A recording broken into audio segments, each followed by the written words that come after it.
인생의 겨울은 차갑습니다.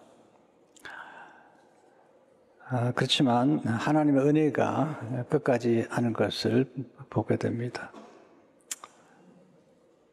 그렇지 않으면 좋겠지만 다윗 인생의 노년도 쉽지 않아요. 모든 계절에 마다 쉬운 계절은 없다는 생각을 하게 됩니다. 특별히 아들 압살롬의 반역, 그리고 시므이의 저주, 또 충신의 배신, 이런 혹독한 경험들을 하게 됩니다. 또 그 생애 노년에 영적인 교만이 싹트게 되고, 그래서 인구조사를 함으로 하나님이 너무 섭섭해 하시는 그런 경험도 하게 됩니다. 그렇지만 그 와중에도 하나님의 은혜가 그를 계속 추적하고 그와 함께한 것을 보게 됩니다. 다윗의 겨울에 배우는 교훈. 첫째는 가장 가까운 자의 배신은 겨울을 더욱 춥게 만듭니다. 다윗 인생의 가장 큰 그 겨울 사건은 압살롬의 반역입니다. 아들의 반역.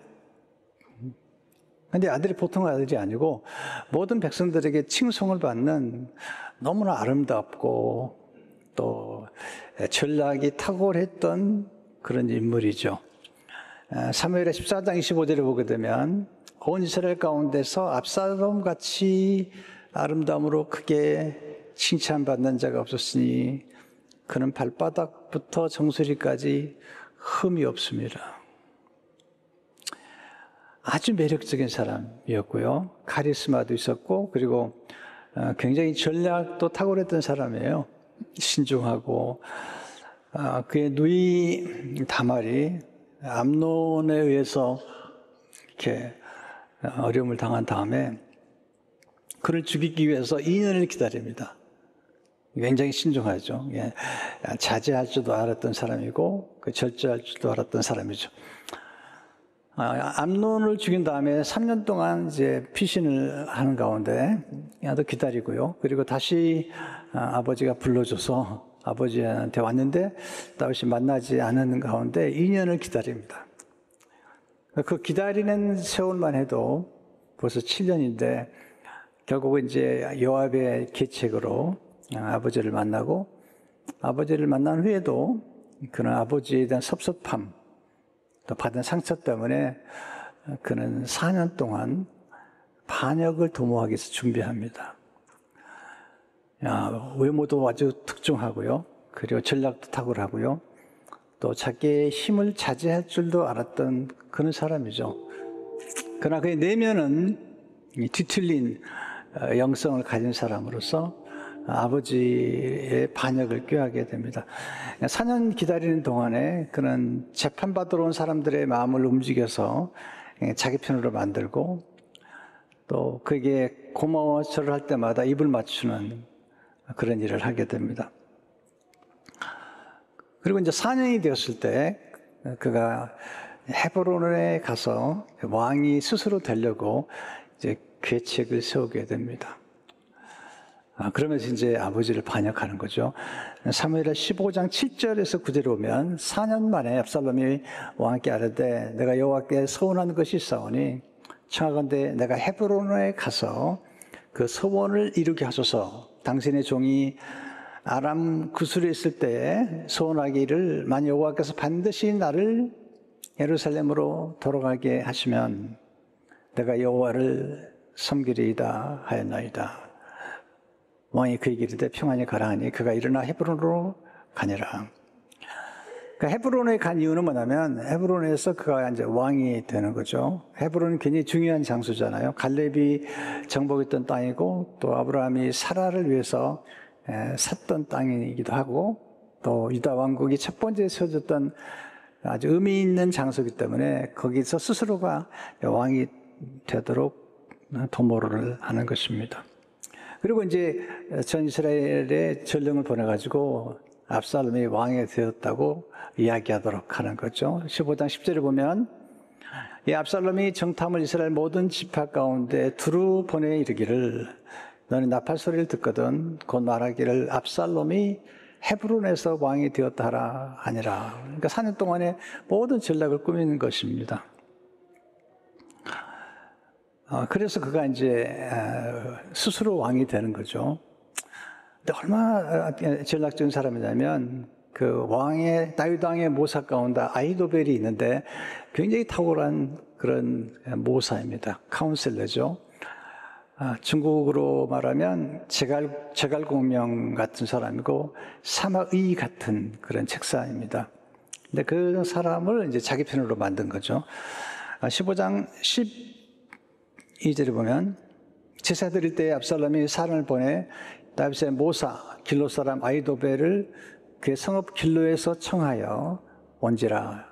반역하는 일이 커가매 압살롬에게로 돌아오는 백성이 많아지니라.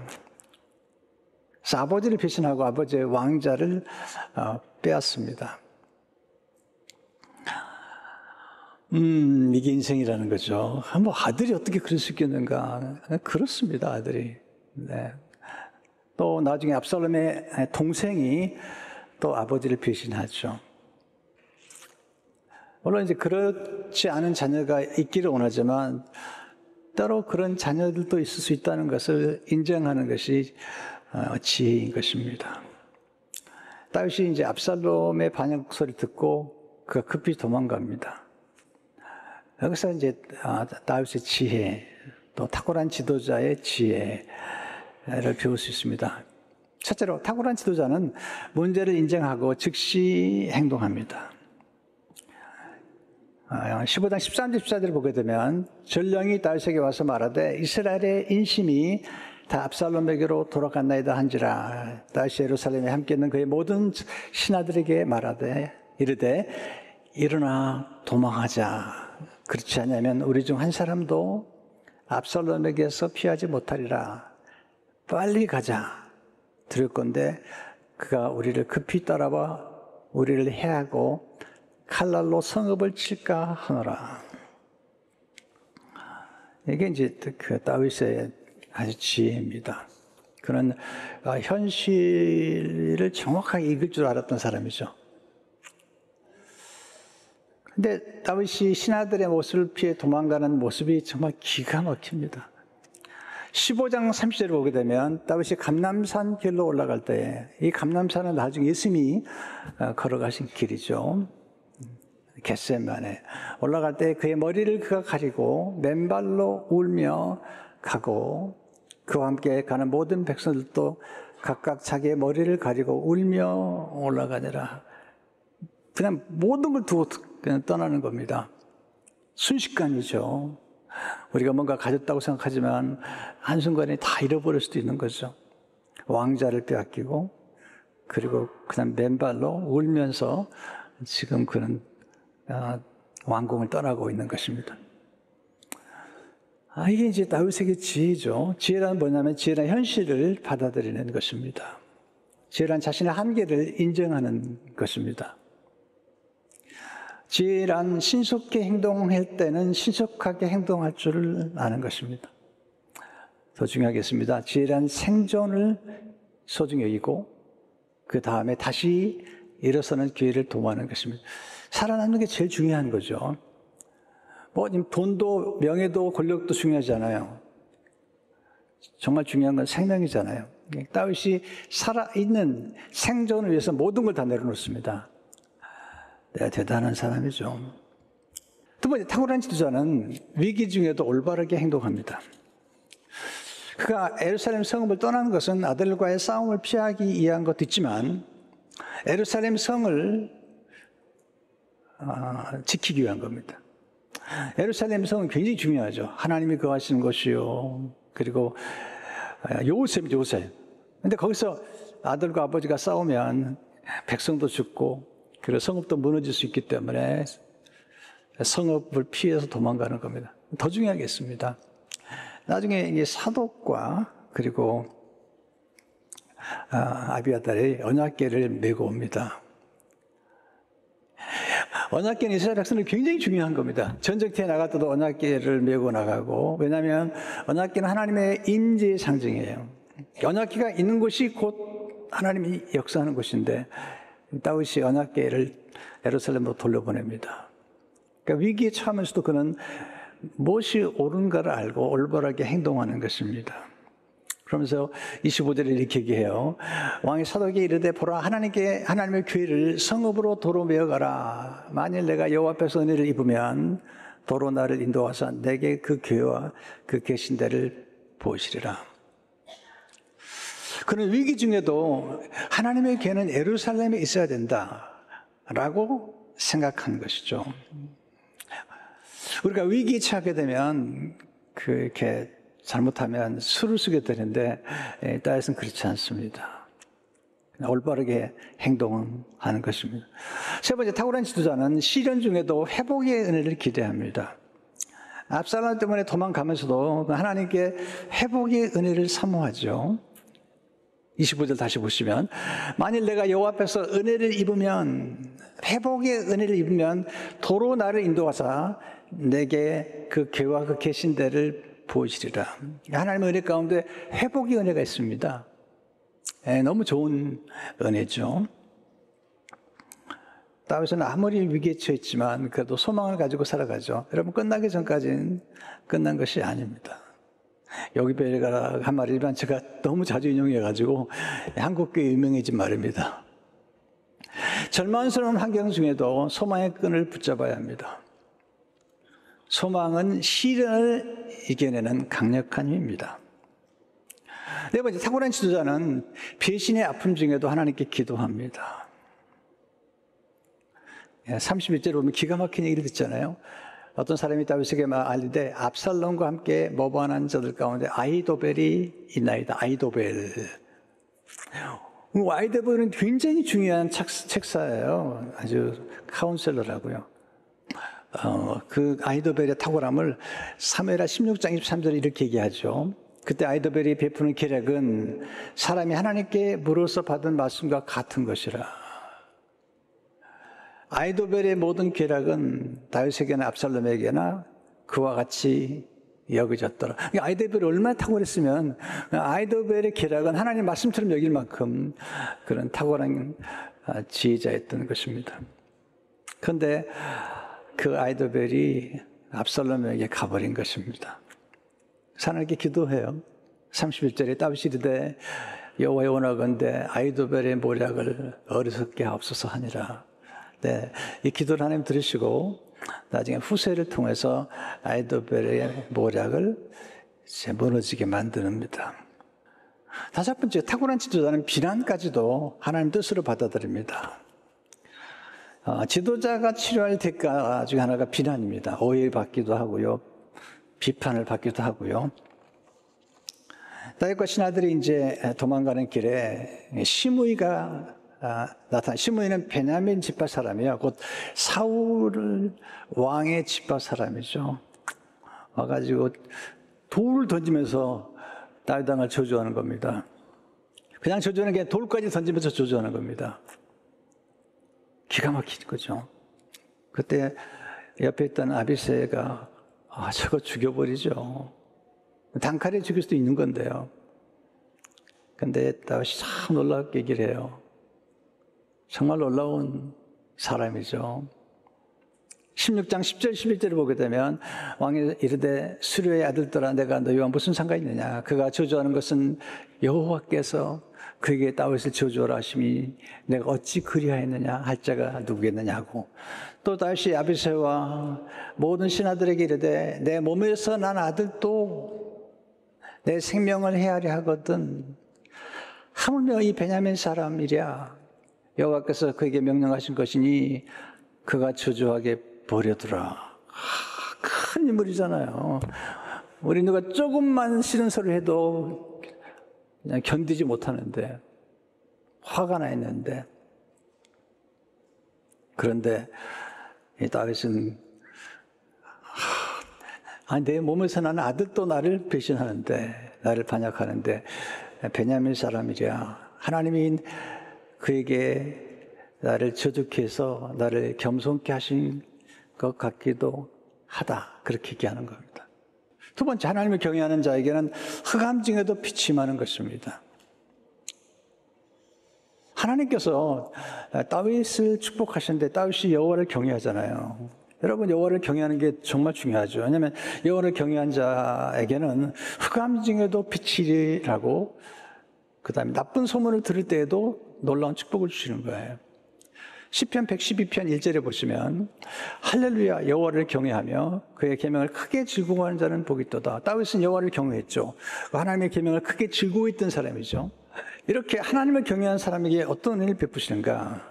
시편 112편 4절 5절에 보면 정직한 자들에게는 흑암 중에 빛이 일어나나니 그는 자비롭고 공의이 많으며 의로우니로다. 은혜를 베풀어 부어주는 자는 잘되나니 그 일을 정의로 행하리로다.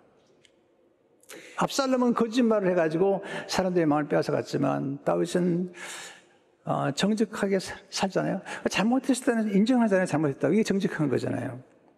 그리고 그는 무비보셋에게도 은혜를 베풀었던 사람이죠. 하나님께서 그를 축복하시는 거죠. 어떻게 축복하시는가? 하나님께서 첫째로 하나님을 경외하는 자에게 부족함이 없는 은혜를 베풀어 주십니다. 시편 34편 9절 10절을 보게 되면 다윗이 경험한 거죠. 너희 성도들아 여호와를 경외하라. 그를 경외하는 자에게는 부족함이 없도다. 젊은 자 사자는 궁핍하여 줄일지라도 여호와를 찾는 자는 모든 좋은 것에 부족함이 없으리로다. 지금 600명이, 다윗에 따른 600명이 아무것도 없어요. 먹을 것도 없고 마실 것도 없고 맨발로 가는 거거든요.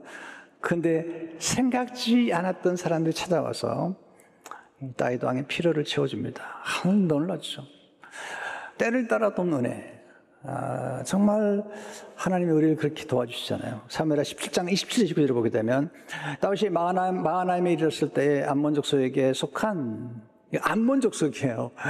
네, 유다 지파도 아니고 속한 라빠 사람 나하스의 아들 소비와 로데발 사람 암미엘의 아들 마길과 러굴림 길르앗 사람 바르실레가 침상과 대야와 질그릇과 밀과 보리와 밀가루와 볶은 곡식과 콩과 팥과 볶은 녹두와 꿀과 버터와 양과 치즈를 가져다가 다윗과 그와 함께한 백성에게 먹게 했으니 이는 그들 생각에 백성이 들에 시장을 고난하고 목마르겠다 함이더라. 놀랍잖아요.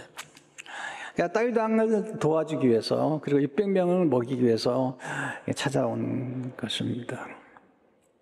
여러분, 하나님을 경외하는 사람들에게는 하나님이 필요를 채우시죠.